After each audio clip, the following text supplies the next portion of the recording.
ഇന്നെൻ്റെ വീട്ടിൽ നെല്ലിക്ക പിടിച്ചിട്ടുണ്ടായിരുന്നു. അപ്പം അവൻ്റെ പണ്ട് എൻ്റെ വീട്ടിൽ നിന്നാണ്ട് ഒരു നെല്ലിക്ക മരം നട്ടായിരുന്നു. ഇപ്പോഴാണ് കുറേ നെല്ലിക്ക പിടിച്ചത്. കണ്ടില്ലേ? നമുക്കിത് പറിക്കാം.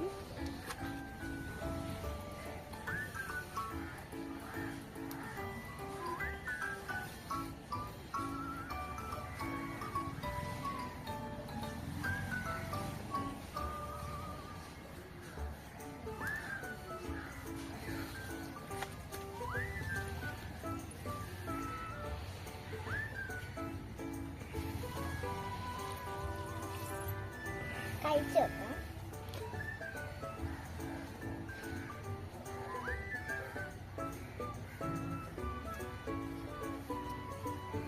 കൊള്ളാം കേട്ടോ. നീ ട്രൈ ചെയ്ത് നോക്കണം.